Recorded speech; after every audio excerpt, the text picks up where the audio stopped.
Bienvenidos a un capítulo más de Escena del Crimen. Y hoy en especial les quiero pedir primero disculpas si es que llegamos a herir la sensibilidad, porque vamos a entrar a detallar y a contar un caso que consterna, duele muchísimo. Uno, si es padre de familia, digamos, siente muchísimo esto por la impotencia que genera principalmente. Y tiene, digamos, partes muy puntuales de la investigación que necesitan ser mencionadas, que necesitan ser particularizadas, ser expuestas de alguna manera.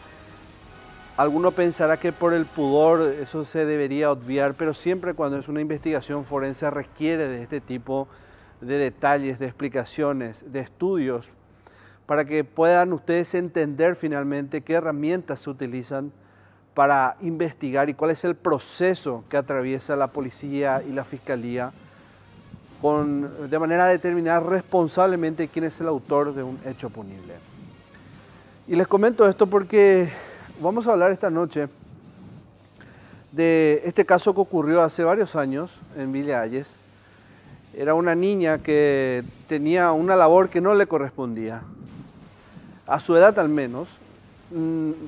No sé cómo decirles, porque también está un poco la cuestión social de por medio, la pobreza en el que tal vez vivía la familia y en el que muchos, digamos, de antigua educación dirán que era hasta normal hacer este tipo de cosas a una cierta determinada edad, 12, 14 años. Pero sin embargo, una sociedad que avanza, enferma mentalmente, o tiene al menos integrantes de la misma con este tipo de problemas mentales y no tiene una respuesta a ello, no tiene profesionales que hagan un seguimiento o la cantidad suficiente. Claro que tenemos profesionales, pero no en la cantidad suficiente, no hay los recursos suficientes económicos para abrir institutos de cuidados o personas que puedan identificar ante la primera denuncia que llega a la Policía Nacional o en cada comisaría una oficina especializada que pueda individualizar estos casos y apenas hay antecedentes de ellos, remitir a los profesionales y que estos puedan sacar de un barrio, de una calle, a un criminal que tiene este tipo de características que les voy a contar. Muchos dirán de educación antigua que era común ocupar a los chicos a la despensa, a la casa de una tía, a ser mandados en general. Y el caso de esta niña, que faltaban muy pocos días, por cierto, para cumplir años, era uno de esos. Tenía muchos hermanos, más de 10. Ella era una de esos 13, 14 hijos que cumplía ese rol de llevar la comida todos los días a sus dos hermanos que trabajaban en una carbonería en Villa Hayes, cerca de Acepar. Y atiendan bien, porque fíjense, los chicos que trabajaban en la carbonería tenían 12 y 14 años. ¿Ven por qué les digo? Trabajo infantil, explotación, un montón de cuestiones que están penadas, que hay recomendaciones de organizaciones a nivel mundial. No estoy para nada justificando, por eso digo, hay educaciones anteriores que justifican esto. No está bien, pero hay que ver un poco y primero estar en esa condición social, y de hecho que este programa es para analizar la cuestión criminal. Servirá para debate siempre este tipo de casos, para sentarnos a reclamarles a las autoridades el por qué hay niños haciendo este tipo de situaciones. Retomo de nuevo la historia. La niña tenía esa obligación, porque era eso, obligada, iba a llevarles la vianda todos los días a sus hermanos para ahorrar comida, para ahorrar plata en eso, una familia numerosa. Y atravesaba varios metros hasta llegar hasta la carbonería, muy cerca de Acepar. Había un parque, habían lugares donde, si bien eran públicos, también se convertían en nichos de criminales que estaban tal vez ahí al acecho, aguardando el momento oportuno para cometer algún tipo de ilícito. Lastimosamente ella se convirtió con el paso de los días en una víctima de un abusador sexual. Un hombre que la hostigaba constantemente, que la perseguía, que estaba ya bajo prácticamente su control porque era un acecho constante. Él le advirtió de esta situación Y si bien el padre la escuchó y un tiempo dejó de hacerlo, volvió nuevamente a lo mismo. Y eso aprovechó él para matarla, abusar de ella y quemar su cuerpo. Este es el caso que hoy vamos a presentar. Veamos el perfil de la víctima y del victimario.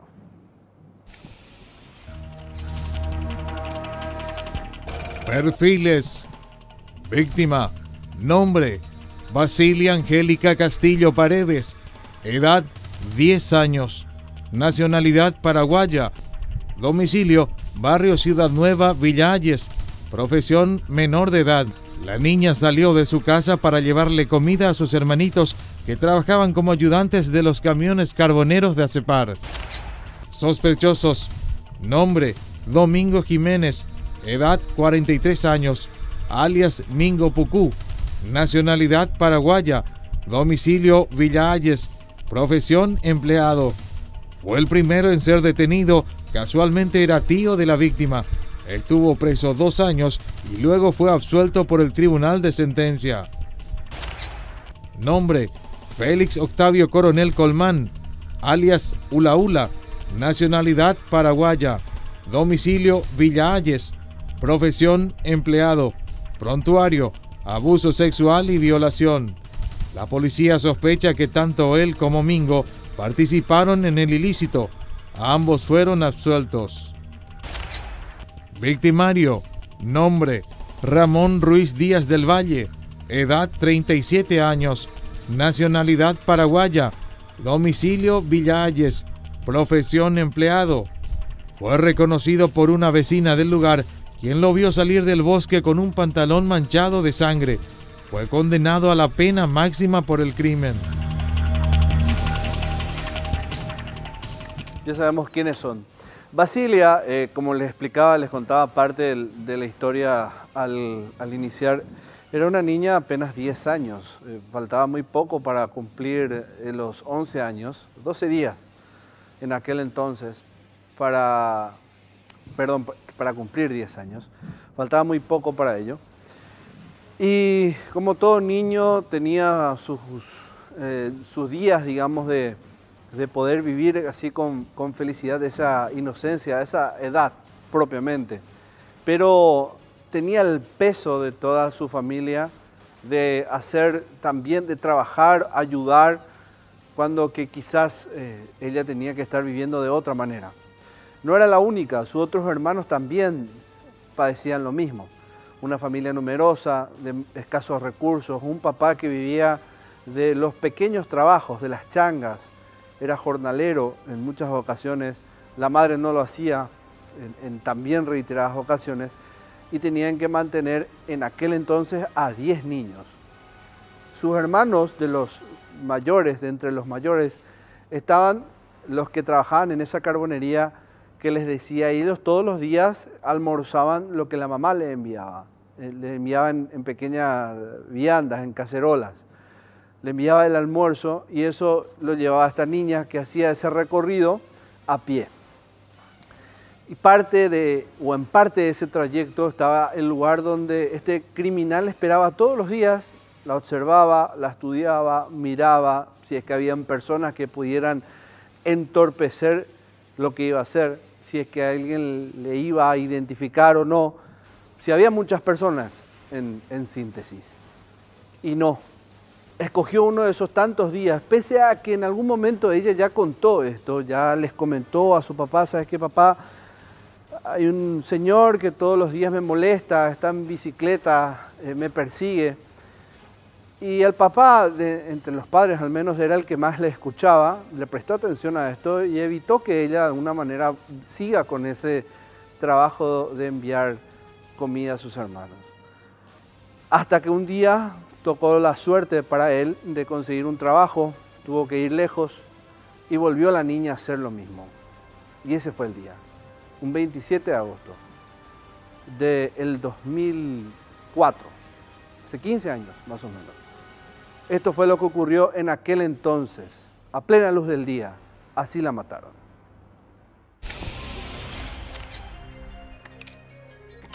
¿Qué pasó? Un sol radiante quemaba el asfalto al mediodía del viernes 27 de agosto del año 2004.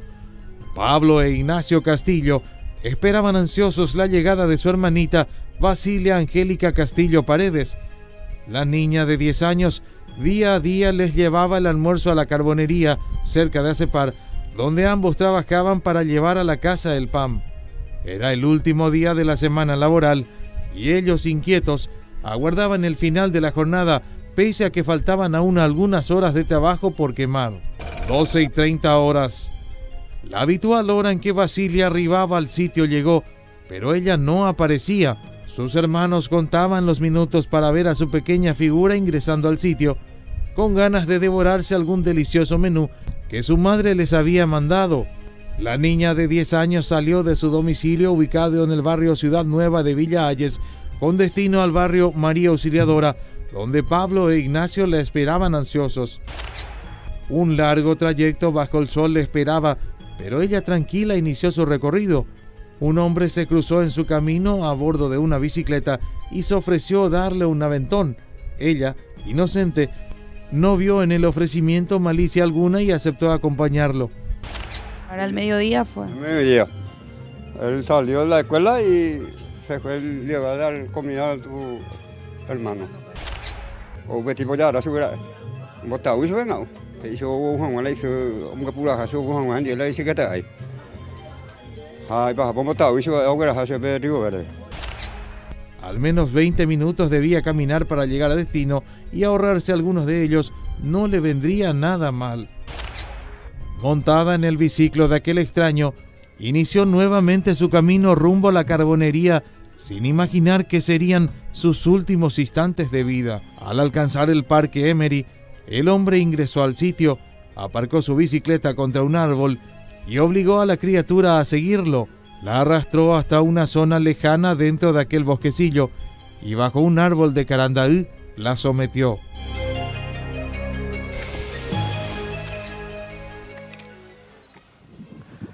Vamos a hablar ahora de la muerte de esta niña, la manera espeluznante en que todo ocurrió.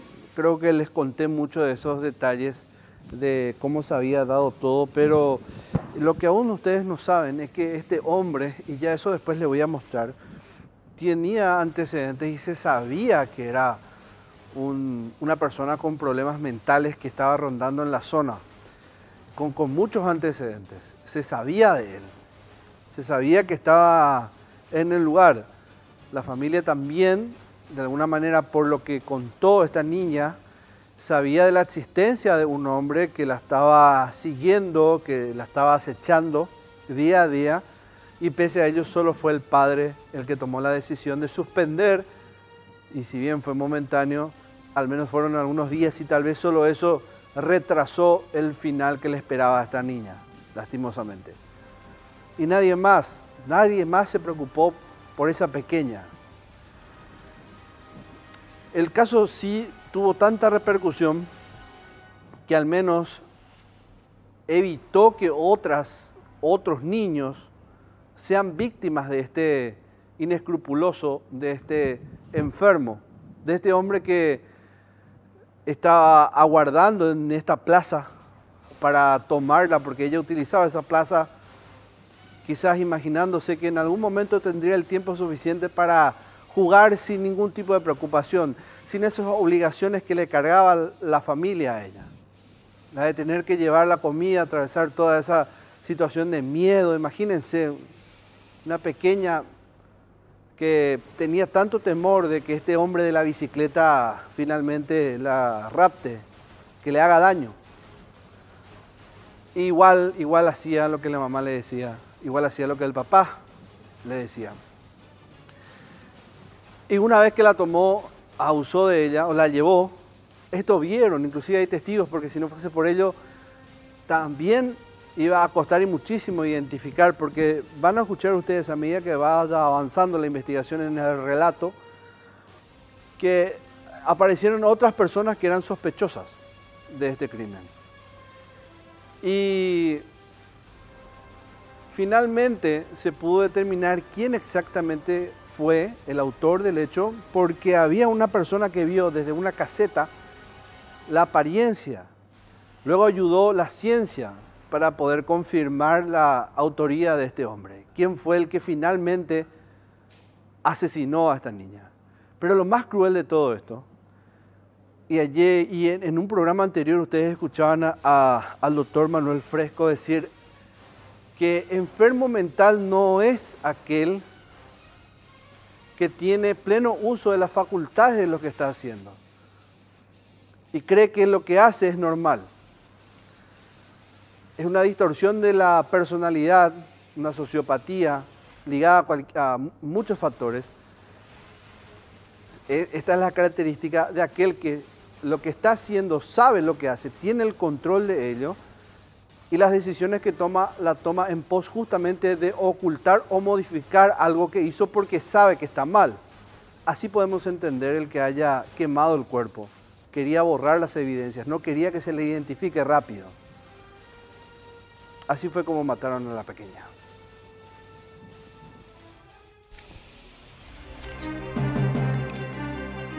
La muerte de Basilia.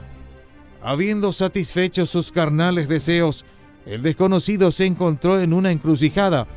Dejarla viva involucraba la posibilidad de que al ser encontrada, ella lo denunciara y como lo había visto, rápidamente pudiera reconocerlo. Él decidió acabar con su vida. Levantó a la niña y dejó caer su cuerpecito contra un árbol e intentó estrangularla. Para continuar su idea macabra, con una piedra la golpeó en el rostro y ella quedó inconsciente. El hombre, completamente fuera de sí, imaginó que dejarla ahí también representaba un gran riesgo, pues alguien reconocería su cadáver. Entonces decidió prenderle fuego. Colocó algunas ramas y hojas secas sobre su cara y torso. Encima también puso un tronco e hizo que ardiera en llamas. Esto ramas así, ya quemado, por alguna razón, todo quemado, abajo la nenita, tapado con una remerita, donde se quemó. Ahí encontramos ya todo incinerado a la nena, el cuerpito de la nena. Le cubrió el cuerpo desnudo, prácticamente desnudo de la niña, con ramas secas y le prendió fuego. Una escena horrible, me imagino que fue. Y bueno, teniendo en cuenta que uno tiene un hermano, una hermana, una vecina, y ver una criatura en esa situación, quemada, violada, y indefensa prácticamente, engañada por una persona que ya tenía antecedentes por homicidio, que encontrar esa escena, por supuesto, te impactaba psicológicamente. Cometido el hecho, el criminal se arregló las ropas y salió del sitio dejando a la pequeña incinerándose a medio cuerpo y la otra mitad semidesnuda. El hallazgo del cadáver. El otro paco se quedamos con cuña cara y le será oje cajabe. El otro paco se o pedió avisar la cara y con la policía que va a avisar la con la que vamos a poner. Revisaba otro para la será yo. Vamos a ir ahora a una situación también que hace a todo esto, ¿verdad? Que es la permisividad en que se dio todo.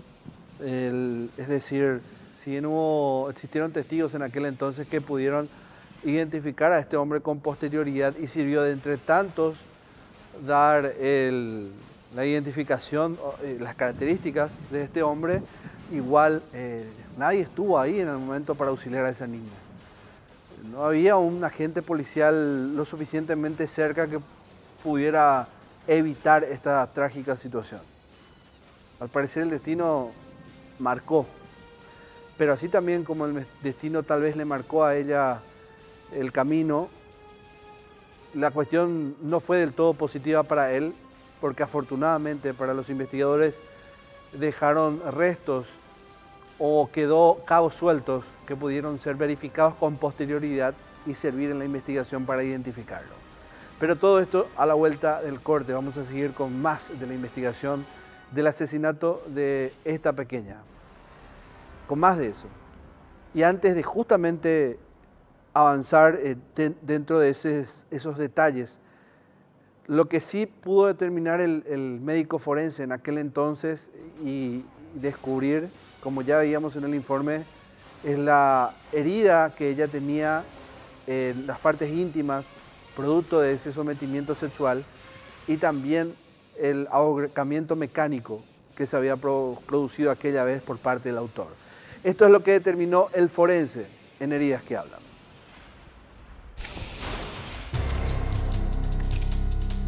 Heridas que hablan.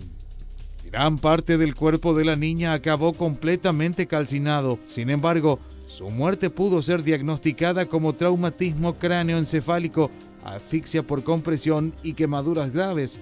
Alrededor del cuello, la pequeña tenía un pedazo de tela con el que se había producido la estrangulación, determinó la primera inspección forense realizada por la doctora Rafaela Fernández. El rostro de la pequeña, semicarbonizado, presentaba un golpe a nivel del rostro, aparentemente acusado con un objeto contundente. Además de las lesiones contusas, presentaba otras heridas cortantes, también vestigios de varios cortes superficiales, presumiblemente sufridos durante el ataque sexual, producidos por las malezas del lugar. Por si esto fuera poco, también presentaba rastros de mordiscos en varias partes del cuerpo. El cadáver fue trasladado hasta el hospital de Villa Hayes, donde tras la autopsia realizada por el médico forense Alfredo Chirife, fue entregado a sus familiares. En el lugar del crimen, la doctora Fernández procedió a levantar muestras del fluido seminal que se escurría del cuerpo de la criatura en medio de una desfloración himenal, es decir, un desprendimiento del himen. Las pruebas fueron utilizadas para la comparación con los sospechosos del crimen.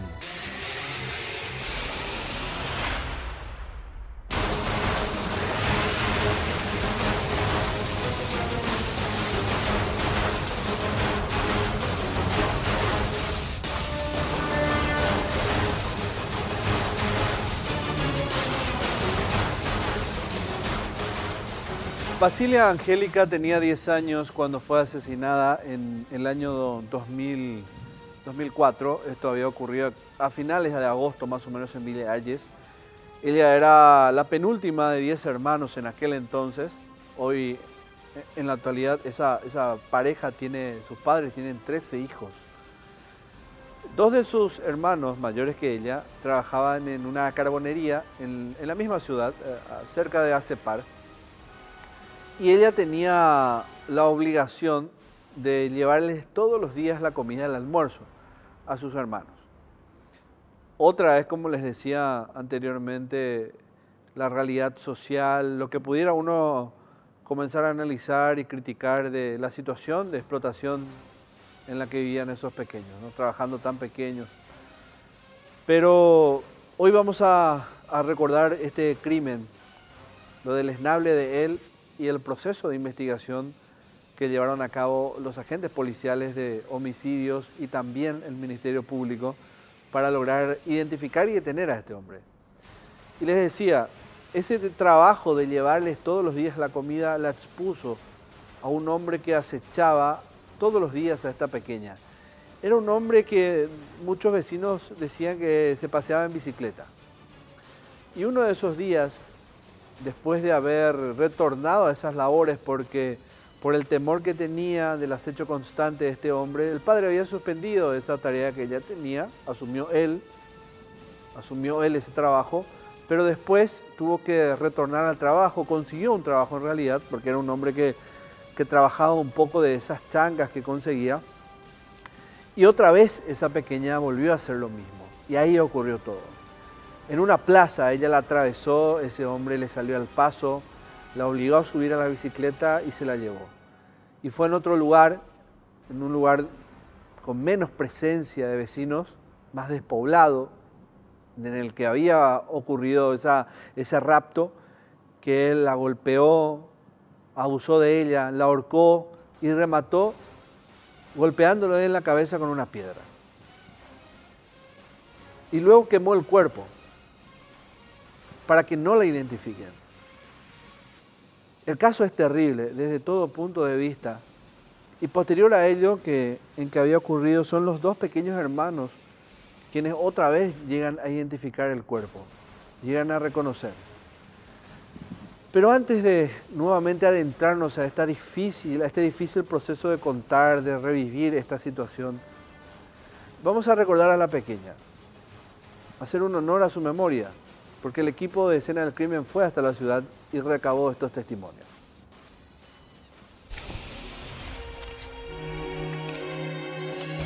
El recuerdo de la pequeña Basilia.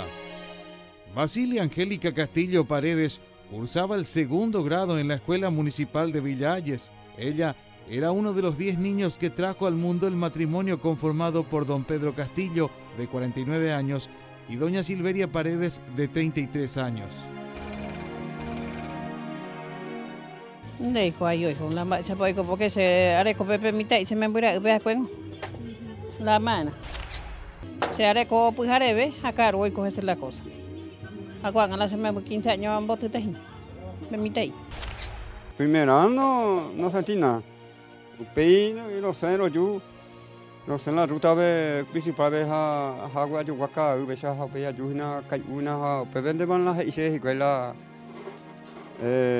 acá primero se bota allí. La rancho ve me acá se bota un la rancho se bota y se la petimita cuña inicia mano se me creísimo que la permita y aunque te permita yo juguri la upea la o no sé acá se me creísimo que la upea o sea la cuña yo ya la upea la mano agua ese ese pensamiento ve upea A la en Boria jugó sabe de jugar intiña acá en la rayo ahí bueno la a 9 años ahora copia na se la sacando más en ahí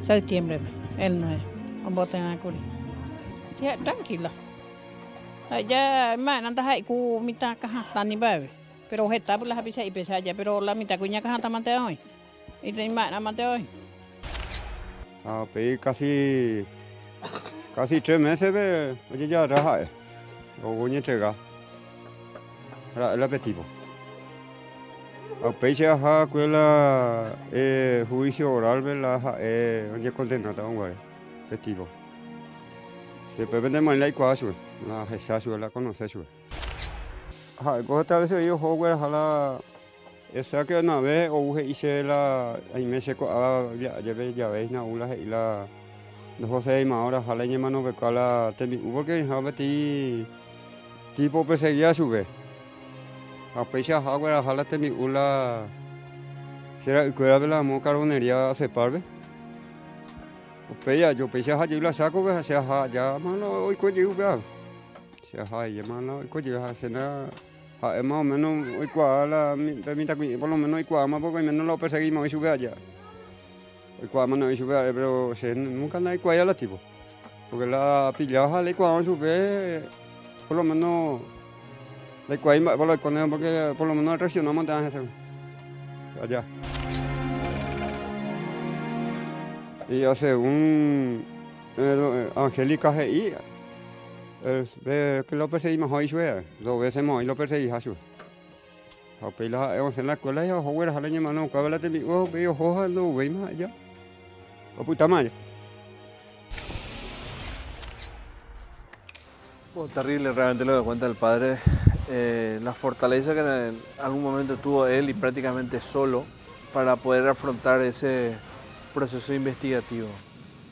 Como les decía, familia numerosa y no estamos, al menos ahora, para comenzar a distribuir responsabilidades en aquel entonces, ¿verdad? Es simplemente recordar un poco el rol que cada uno tuvo en aquel momento de acuerdo a lo que mencionaban los testigos, los investigadores, el Ministerio Público. Y a propósito de los roles y lo que cada uno hizo en aquel entonces o cómo se dieron las cosas, yo les conté que al principio sobre estos 2 hermanitos que ella tenía, en realidad mayores que ella, El mayor otra vez de esos dos tenía 14 años y los dos trabajaban en esta carbonería, como cuenta el padre, y todos los días recibían algunos trastes cubiertos, ¿no? Cacerola, para poder comer de ella, de eso se servía en el almuerzo, y prácticamente eran los mismos siempre. Algo que queda en la memoria, ¿no? Que uno lo termina memorizando, y ese día fue clave, no fue la excepción de no acordarse de eso que trae todos los días la comida. ¿Y por qué tanto hago hincapié en esto? Pues porque fue la manera en que ellos finalmente terminan por reconocer que ese cuerpo en parte calcinado, que yacía ahí en un descampado, era el de su pequeña hermanita. No había otra forma, el cuerpo presentaba quemaduras de alto grado, la piel chamuscada, eso hacía que cueste mucho saber un poco de quién se trataba. Y las otras características que, sumándose, para no entrar en una cuestión muy morbosa, hacen que ellos inmediatamente digan: esa es Basilia. Más por los cubiertos que por otra cosa. Y ahí finalmente se da lo peor de todo. Confirman que realmente era la pequeña, que los temores de esa chiquita eran ciertos, que alguien acechaba, que alguien le seguía, que alguien quería hacerle daño. Hasta que finalmente lo hizo. Muchos permitieron que eso ocurra. Vamos a ver cómo fue que finalmente identifican el cuerpo de la pequeña en ese primer momento, porque después hubo trabajos de investigación que también sirvieron, y por cierto, ya para enfrentar en el juicio oral. Así ocurrió.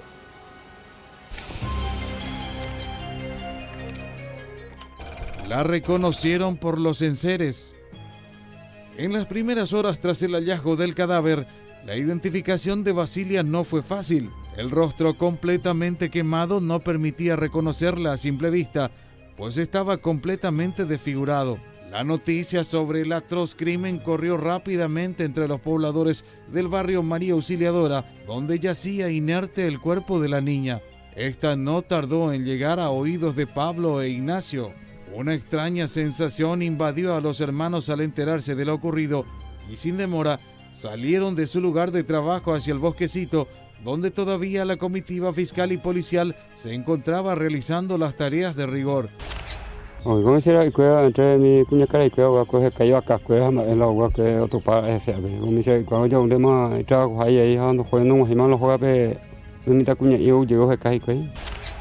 lo lejos, el alma de ambos se partió en 1000 pedazos al ver distante la olla y los platos en que Basilia habitualmente les llevaba el almuerzo. Ellos ahí mismo supieron que se trataba de su hermanita, que aquel día no les entregó la comida.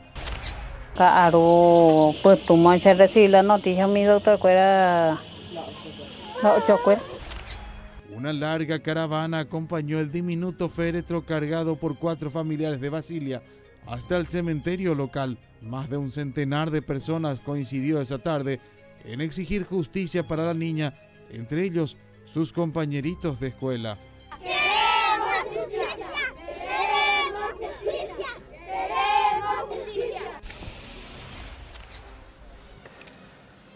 La investigación iba avanzando a medida que se iban conociendo también datos de algunas personas que vieron ese instante en que este hombre subió a la pequeña en la bicicleta. Uno de los testigos, que paradójicamente resultó ser un agente policial que estaba en una caseta ahí de aquellos que controlan, digamos, la normalidad del transcurrir de las horas de la jornada, un agente casual, es el que divisó al hombre con la pequeña en la bicicleta, y contaba en aquel entonces que al menos ahí a ella se le veía con una actitud normal, es decir, no notó algo que pudiera llevar a pensar en ese instante que estaba siendo llevada a la fuerza o raptada.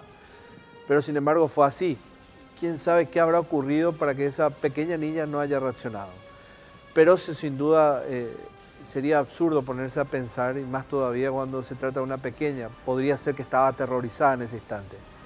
Pero antes de llegar a la detención del verdadero autor, surgieron otros.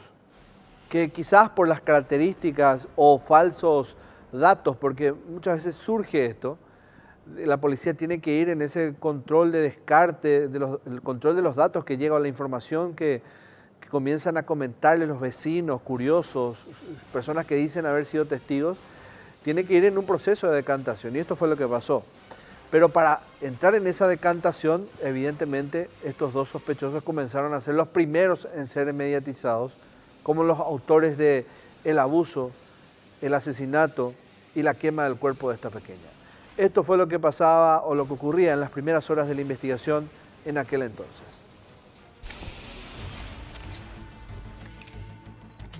Los dos primeros detenidos. En la mañana del martes 31 de agosto de aquel año fue detenido Félix Octavio Coronel Colman, el primero de los hombres que se vio implicado en el hecho.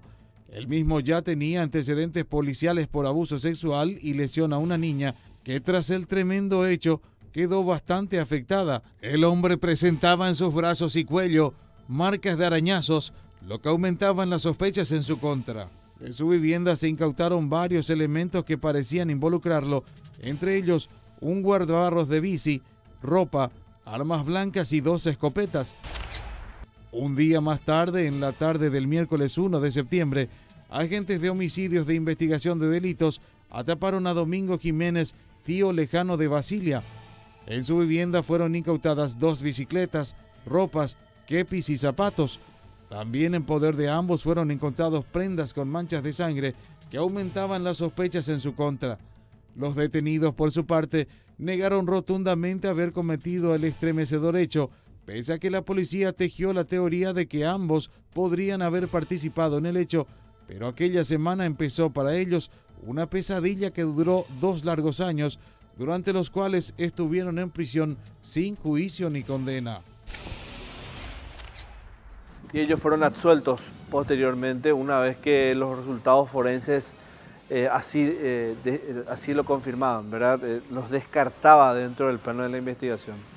El verdadero autor se llamaba Mario Ramón, un hombre que tenía 37 años, oriundo de la zona, era de Villalles, era un empleado de aquellos que también trabajaban por changa, pero sin duda un hombre con muchos antecedentes. Y aquí tengo, solo por citar algunos de ellos, del largo prontuario de ellos. Mario Ramón Ruiz,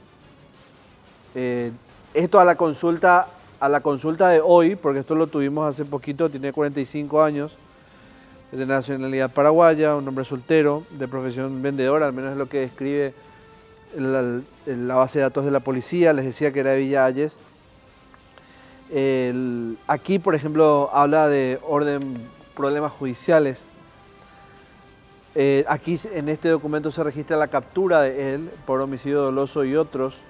Esta nota ingresó, o este dato ingresó el 10 de octubre del año 2006. La causa es lesión corporal. Entre los antecedentes que tiene el juez de esta causa es Carlos Monjes López. Otro antecedente, otra causa ya, asalto a mano armada. Esto ingresa mucho antes de lo último que había leído, un 2 de mayo de 1998. Otro hecho punible contra la propiedad. Esto es en el año 2000, un antecedente del año 2000. Y robo agravado, ya con compurgamiento de pena, es lo que registra, al menos, reitero, esto es en la actualidad. Si uno accede hoy, esto es lo que menciona la base de datos.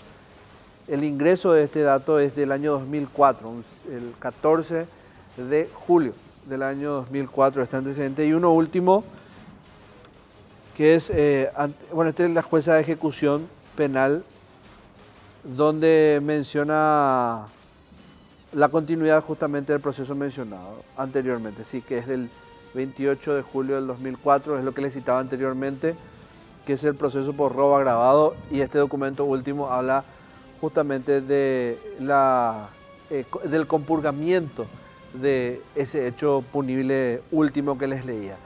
Para resumir, es un hombre con antecedentes por robo, por asalto, por lesión, por abuso, y ese hombre estaba libre.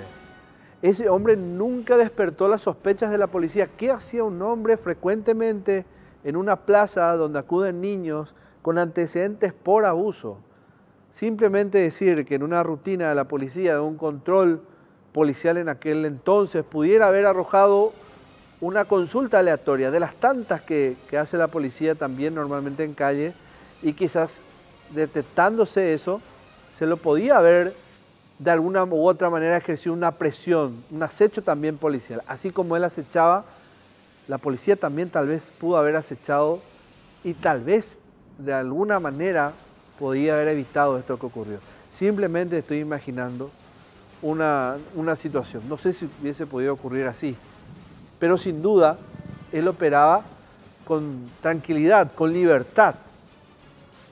Y por eso ocurrió esto, por eso la mató, y con la alevosía y con la hazaña que había pasado. 3 meses después de dar con estos primeros sospechosos, entre ellos el tío, que posteriormente ya les decía, mediante los exámenes forenses, se los descarta de la investigación, finalmente se da con Mario Ramón, con el verdadero autor de los hechos. Así ocurrió en el Ojo Investigador.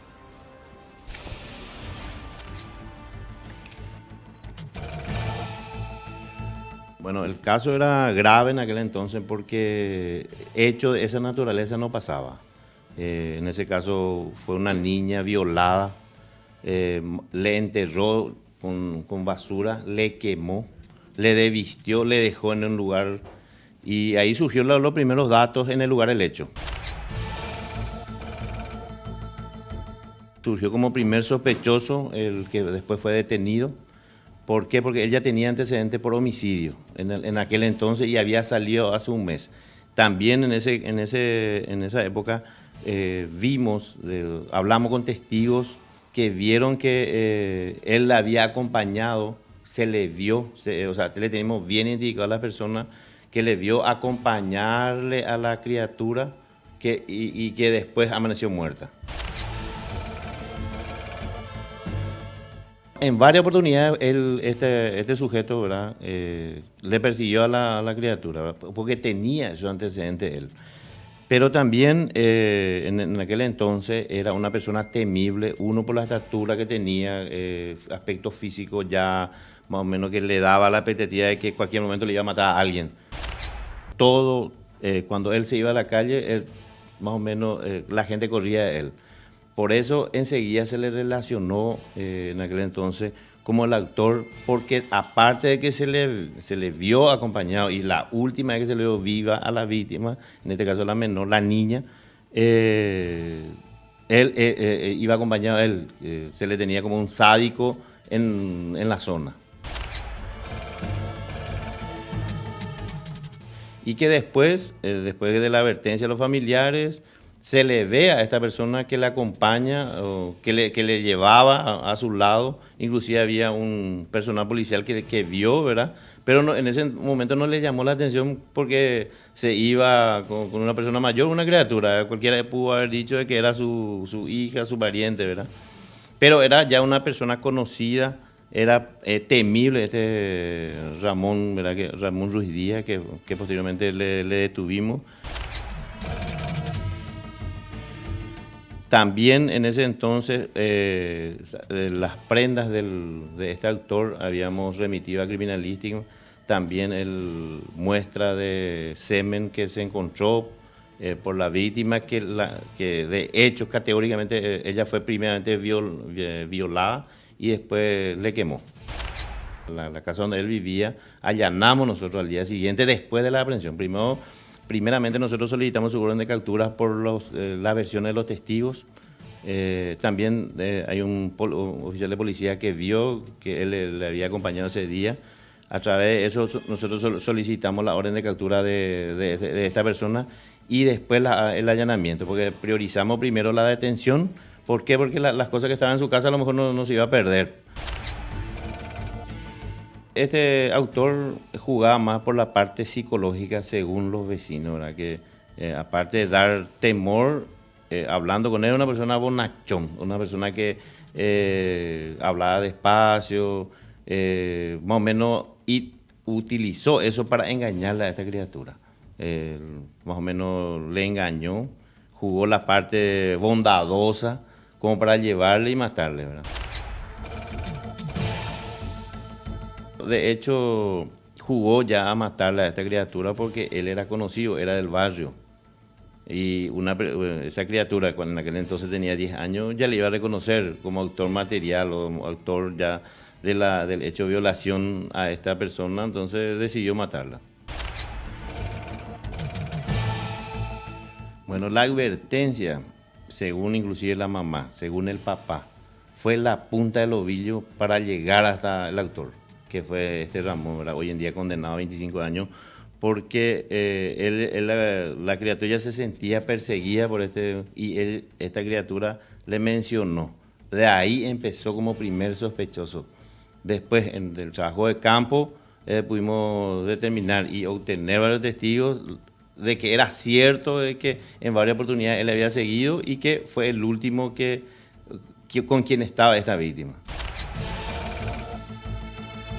La prueba científica extraído de la víctima, que fue encontrado inclusive en el pantalón, inclusive muestra de color marrón, que era sangre, en ese caso presumíamos nosotros en el lugar, ¿verdad? Por eso el trabajo de campo con criminalística, hoy en día también para nosotros es importantísimo. Eso es lo que le certifica 100% de que él fue el autor material del hecho. Hacemos la última pausa en escena del crimen y al retornar lo que deja la justicia en materia de condena. ¿Cómo se llegó a esclarecer finalmente esto ante el tribunal y la determinación que tomaron finalmente los jueces con respecto a lo que iba a compurgar este hombre? Todo a la vuelta del último corte.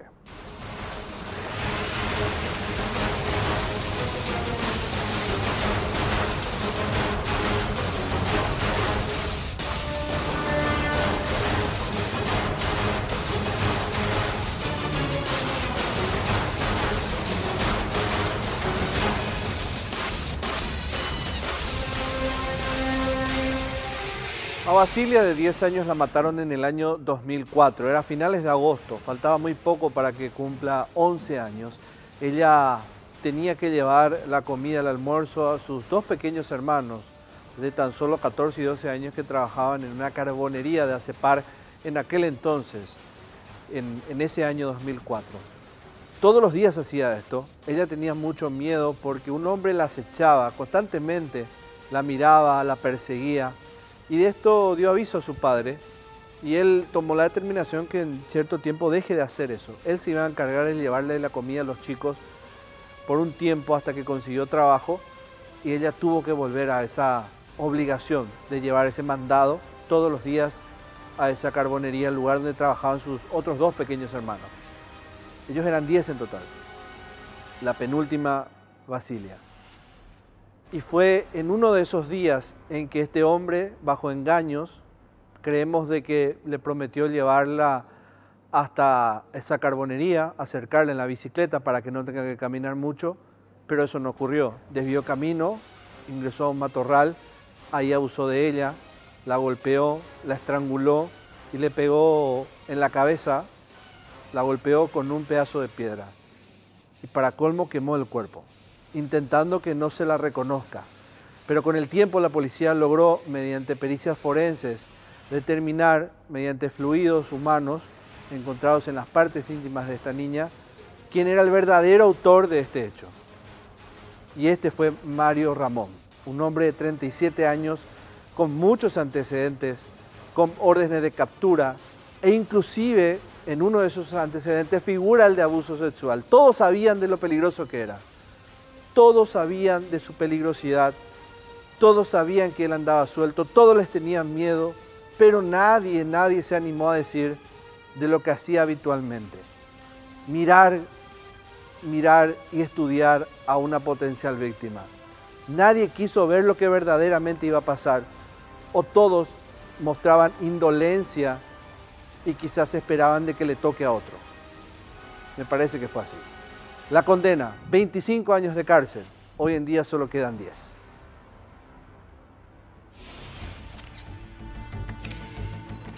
La condena. 2 largos años tuvieron que esperar familiares de la niña para que la justicia responda a su clamor. El Tribunal de Sentencia, integrado por Andrés Casati, Leticia de Gasperi y Mara Ladán, sentenció a 25 años de cárcel a Mario Ramón Ruiz Díaz como único autor del deleznable hecho. En aquel tiempo, la pena máxima para el crimen del que se lo acusaba. A veces hoy por la corazón, a veces a tu casa hoy. 25 años nasa y hoy. Sai. Se naine. Allá. Y sai un día y mitad de tipo. Por su parte, Domingo Jiménez y Félix Octavio Coronel fueron absueltos luego de demostrarse que no había suficientes pruebas de su participación en el asesinato debido a las pruebas extraídas del cuerpo de la menor que solo coincidieron con el ADN de Ruiz Díaz. En declaraciones a la prensa, los defensores de Jiménez y Coronel adelantaron que demandarían al Estado para reclamar una indemnización por los 2 años que permanecieron en prisión siendo inocentes. Así concluimos un capítulo más de Escena del Crimen. Lastimosamente esto fue difícil en cierta manera, pero es honrar la memoria de esta pequeña y decir que estas cosas no se olvidan simplemente con el paso de los tiempos. Y por sobre todas las cosas recordarles a las autoridades de que muchas veces la percepción es un síntoma para prestar atención alrededor nuestro. Muchas veces existen personas que viven otras situaciones, otras realidades, muchas personas con enfermedades mentales que no nos damos cuenta, que no queremos creer y suceden estas cosas. Y a los padres, cuiden a sus hijos, cuiden a sus niños. Llegamos al final, nos reencontramos la próxima semana. No se olvide que el horario de poder volver a ver este capítulo es ahora de los domingos a las 16 horas y siempre en el horario habitual los martes a las 23. Gracias a la familia Óptica Carrón por los lentes de siempre, luzco desde hace bastante tiempo, muy cómodos. No se olvide que nombrando a Escena del Crimen usted tiene 30% de descuento ahí en Cerro Corá y Tacuarí. Muchas gracias, nos reencontramos la próxima semana.